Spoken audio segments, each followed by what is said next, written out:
হঠাৎ করেই আকাশটা কালো হয়ে গেল। কেউ বুঝে ওঠার আগেই ঝড় শুরু হলো। একটা ভয়ঙ্কর ঝড়, যে ঝড় শুধু গাছপালা না, মানুষের জীবনও এলোমেলো করে দিল। সেদিনও ঠিক তেমনটাই হয়েছিল। সব কিছু ঠিকঠাক চলছিল। ঘরের ভেতর হাসি ছিল, শান্তি ছিল, কিন্তু হঠাৎ করেই ঝড়টা এসে সব কেড়ে নিল। জানালার কাঁচ ভেঙে গেল, ঘরের চালটাও উড়ে গেল। কিন্তু এসবের চেয়েও বড় কিছু ভেঙে গিয়েছিল একটা পরিবারের স্বপ্ন। থেমে গিয়েছে, ঝড়টা তো থেমে গেছে। আকাশ এখন পরিষ্কার, সূর্য উঠেছে নতুন করে। কিন্তু যে ঘরটা ছিল সেটা আর নেই। যে মানুষগুলো একসাথে ছিল তারা আর আগের মতো নেই। ঝড় সব সময় হয়, আবার কোনো একটা সময় থেমে যায়, এটাই প্রকৃতির নিয়ম। কিন্তু ঝড়ে যে ক্ষতি হয় সেটা কখনো না পুরোপুরি পূরণ হয় না। অনেক সময় আমরা ভাবি সময় সব ঠিক করে দেয়। না না, সময় শুধু আমাদের মানিয়ে নিতে শেখায়। ব্যথাটা ঠিক থেকেই যায়, মনের ভেতর এক গভীর দাগ হয়ে যায়, যে দাগ হাজার ঘষলেও ওঠানো যায় না। যে মা তার সন্তানকে হারিয়েছে, যে বাবা যে চোখের সামনে সব কিছু ভেঙে যেতে দেখেছে, তাদের কাছে ঝড় মানে শুধু একটা ঘটনা না, একটা চিরদিনের কষ্ট, না ভোলার কষ্ট, যে কষ্ট কখনো ভোলা যাবে না। আজও যখন হালকা বাতাস উঠে তারা খুব ভয় পায়, এই বুঝি সে আগের মতো সবকিছু তছনছ করে দেয়। আঁতকে উঠে চমকে যায়, তাদের হৃদয়ে ফাটল ধরে আবার হারানোর ভয়ে। কারণ তারা জানে ঝড় আবার আসতে পারে। জীবনটা ঠিক এই ঝড়ের মতোই, হঠাৎ করেই সবকিছু বদলে যায়। তাই যখন সবকিছু ভালো থাকে তখন একটু বেশি ভালোবাসা, একটু বেশি যত্ন নেওয়া উচিত, যাতে জীবনে আফসোস না থাকে। ইস, যদি আর একটু সময় পেতাম, নিজের ভুলগুলো শুধরে নিতাম।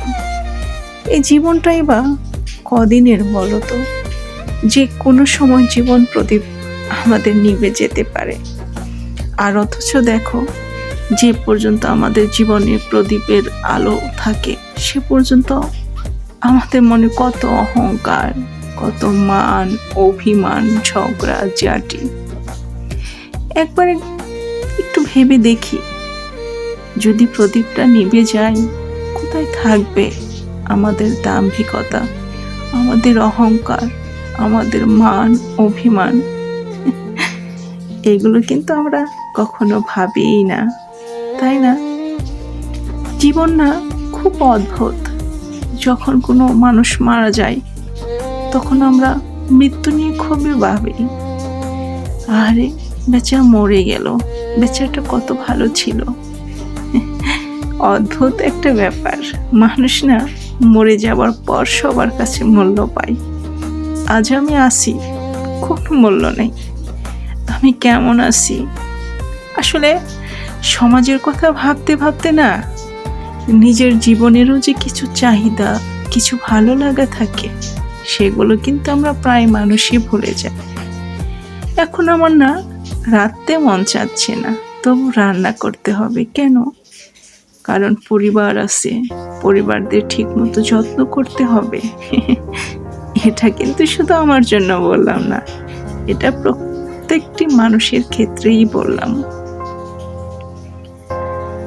জীবন দিন দিন না কেমন একটা কঠিন হয়ে যাচ্ছে, আর আশেপাশের মানুষগুলো, এমনকি আমিও, পাথর হয়ে যাচ্ছি, মনের ভিতরে মায়া কমে যাচ্ছে, নিষ্ঠুরতা বেড়ে যাচ্ছে।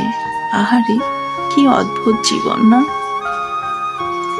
নিজেদের মানুষগুলো না হারিয়ে ফেলছি, দূরে চলে যাচ্ছি মান অভিমানে। ও কেন এটা বললো, ও কেন এটা করলো।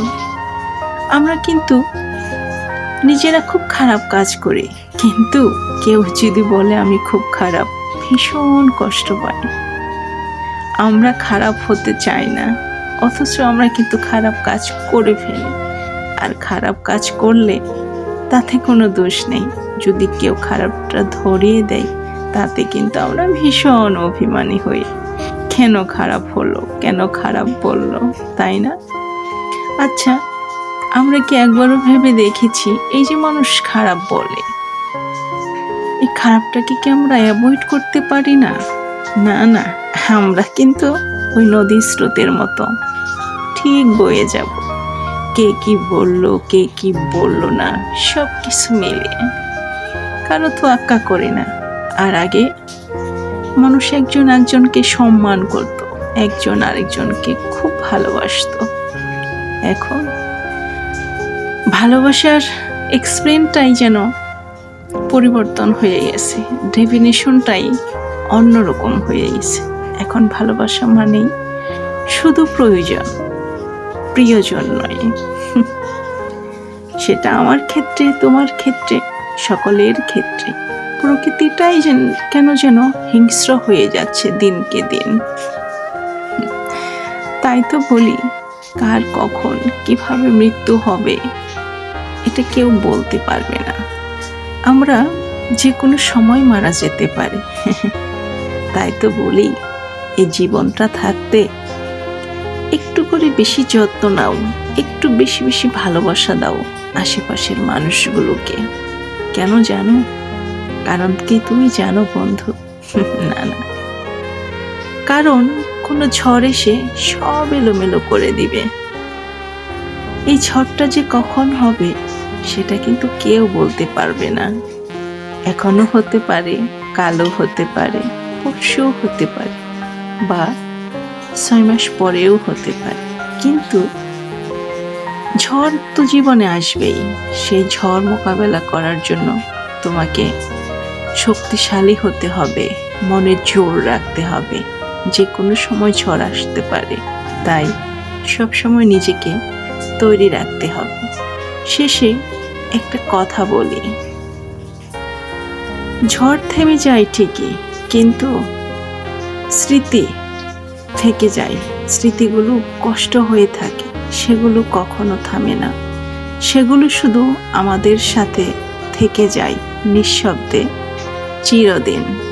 এটাই আমাদের জীবন।